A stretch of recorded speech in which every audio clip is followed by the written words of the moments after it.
大家好，今天来介绍两个跟 DataView 相关的外挂，它能够把 DataView 产生的表格形成 Markdown 的格式，这样子就能够很方便的让我们拿这个 DataView 的内容再来做第二次的应用。首先介绍的第一个外挂就是 Enhanced Copy， 它除了能够复制 DataView 的表格以外，其他在 Obsidian 里面的复制功能也都可以透过它来达成。第二个外挂叫做 DataView Serializer， DataView 序列化的一个工具，透过这两个外挂就可以把 DataView 的HTML 的表格变成 Markdown 的表格，这样子就很方便，能够让我们再来对这个表格的内容做修改跟查询。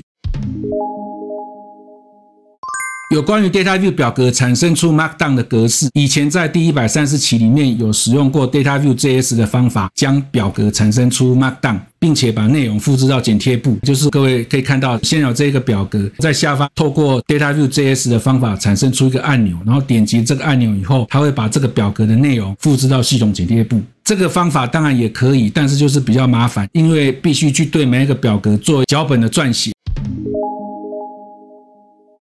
但现在透过了 Enhanced Copy， 就可以很简单的达成这一个效果。先来看一下这个范例，在这个地方我有使用 DataView JS 列出了所有 Obsidian 的命令，接着可以透过 Enhanced Copy 来取得 Markdown 的内容来执行看看。首先我们就开启我另外一个列出 Obsidian 所有命令的笔记，在这个笔记里面就是使用了 DataView JS 将所有 Obsidian 的命令产生出表格的形式。各位我们可以看到这个效果，下方的这个表格就是刚刚这个 DataView JS 将所有的命令都产生出，可以看到在这个地方总共有716个命令。现在假设我们来针对这些命令做搜寻的话，就必须要先进入阅读模式，再按 Ctrl F 来对它做检索。这个动作可以说有一点繁琐，因为它会需要重新做这个渲染的动作，这个时候你才可以来对它做搜寻。现在我们就透过 Enhanced Copy 很快就可以它的内容给复制起来。我先把游标放在这整个程式码区块的外面，同时我按下 Ctrl Shift 跟 End 把整个内容给标示起来。然后标示完以后呢，我就直接点击 Enhanced Copy 我设定的热键，我目前是把它设定成 Ctrl Shift C， 因此我就按下 Ctrl Shift C， 这个时候它就已经把完整的内容复制到系统剪贴簿了，这个就是它完整的内容。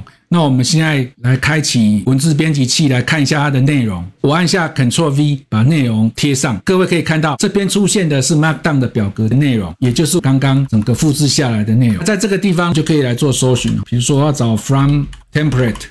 我就可以找到 From Template 的这些命令。那这个就是透过 Enhanced Copy 很轻松就可以达成复制 DataView 表格的一个功能。如果各位觉得 Enhanced Copy 的功能比 Obsidian 内定的 Ctrl C 的复制功能还完整跟强大的话，可以把 Ctrl C 的热键切换成使用 Enhanced Copy， 在 Enhanced Copy 的设定里面可以自己去做设定。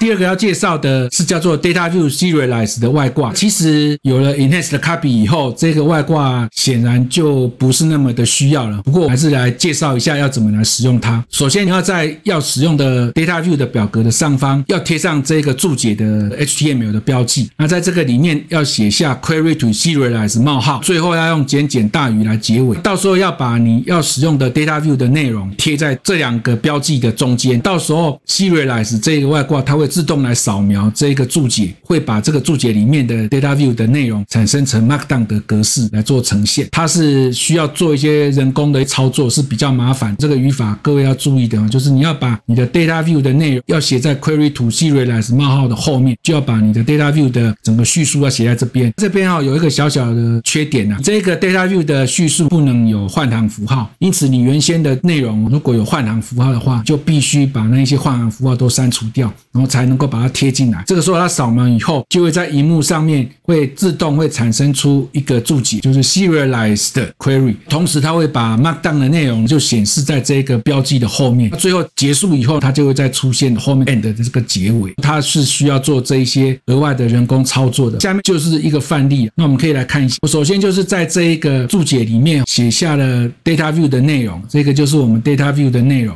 到时候网页在呈现的时候 Serialize 这个外挂就会来扫描这一个 Data View 的内容，同时它会把这个内容复制到 Serialize 的 Query 的后方，同时在下面才会出现 Markdown 的内容，切换到原始程式码的画面来看一下。这个是原始码程式的画面，从这个 YAML 区可以看到现在已经在原始码区域的内容里面了，可以看到这个表格呢其实已经是 Markdown 的格式了，这个时候就可以再把它复制起来，然后按下 Ctrl+C 就可以接着对它做搜寻或是做修改。这个就是 Data View Serialize 这个外挂它达成的功能。